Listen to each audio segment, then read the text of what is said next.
An economics professor lent $27 out of his own pocket to a group of struggling craftspeople in rural Bangladesh, and that single small loan eventually grew into a banking model that would go on to serve millions of the world's poorest people and win a Nobel Peace Prize. His name was Muhammad Yunus. In 1976, while teaching economics at Chittagong University, he visited a nearby village and met a group of women who made bamboo furniture, discovering they were trapped in a cycle where local moneylenders charged them extreme interest rates for the small amounts of capital they needed to buy raw materials, leaving them with almost no actual profit after repaying the loans. Traditional banks refused to lend to these women at all, considering the amounts too small to bother with and the borrowers too poor and lacking sufficient collateral to be creditworthy by conventional standards. Yunus personally lent the group a total of $27 from his own funds, and was struck by how reliably they repaid it and how meaningfully even that tiny amount improved their economic situation. Morgan Housel has written that some of the most significant financial innovations come from recognizing that an entire industry's standard risk assumptions might simply be wrong for a specific population that conventional finance had never seriously studied. Yunus's specific insight was that traditional banking's assumptions about creditworthiness, requiring collateral, formal credit history, and substantial loan sizes, excluded an enormous population of genuinely reliable borrowers simply because the existing system had never been designed with them in mind.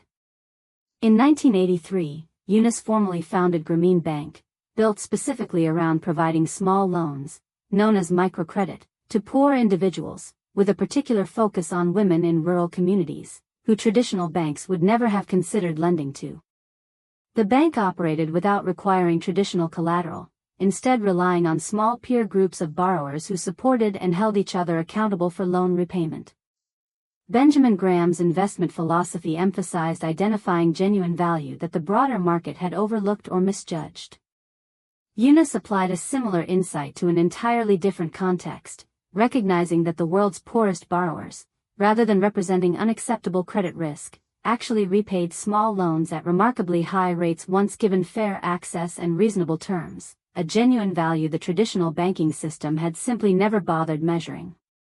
Daniel Kahneman's research into how people evaluate risk based on limited, often biased information helps explain why traditional banks had overlooked this population for so long.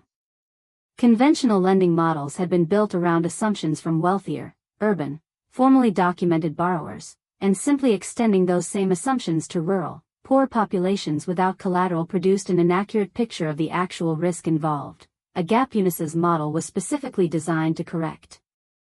Robert Kiyosaki's core lesson about access to capital being fundamental to building financial security applies here almost perfectly. Grameen Bank's entire model was built around the recognition that poverty often persists not because people lack the discipline or ability to build something productive, but because they lack any access whatsoever to the small amounts of capital needed to start. Grameen Bank grew dramatically over the following decades, eventually serving millions of borrowers across Bangladesh, with reported loan repayment rates that consistently exceeded those of many conventional banks, a result that directly challenged the assumption that lending to the poor was inherently too risky to be viable. In 2006, Yunus and Grameen Bank jointly received the Nobel Peace Prize, recognized specifically for using microcredit as a tool for reducing poverty and expanding economic opportunity.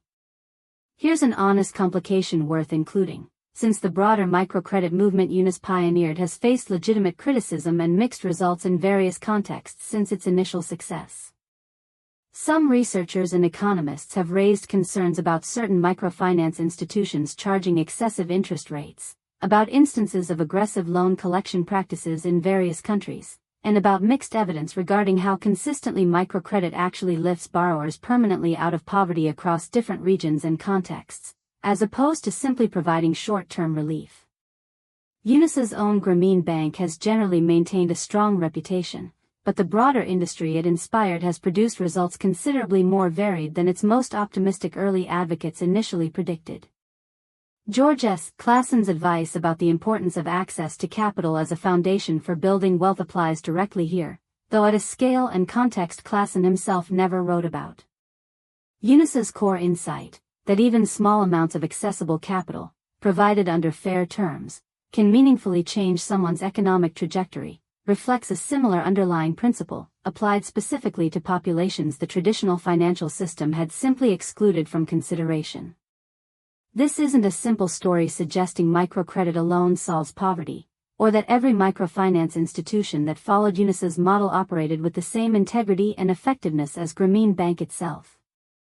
What makes Yunus's story worth remembering is the specific insight at its center, recognizing that an entire population's genuine creditworthiness had been systematically misjudged, not because they were actually unreliable borrowers, but because nobody with the resources to lend had seriously bothered to look closely enough to find out. So here's a question worth sitting with. Is there a group of people in your own community or context who might be genuinely reliable, capable, or trustworthy in ways the broader system around them has simply never bothered to seriously measure? Before you leave, I want to hear from you. Have you ever been underestimated financially or professionally simply because you didn't fit the standard profile someone was screening for? Read a few comments before you go. Some of the most validating stories on this channel come from people who eventually proved a system's assumptions about them completely wrong. Next week, I'll pick one comment and send its author one of the books that inspired this channel. And if these stories help you think differently about money, you'll find a way to support future research in the description. Every contribution helps buy books, access research, and keep this content free for everyone. Remember this. Muhammad Yunus didn't invent a new way to lend money. He simply proved that an entire industry had been measuring creditworthiness in a way that excluded millions of genuinely reliable people.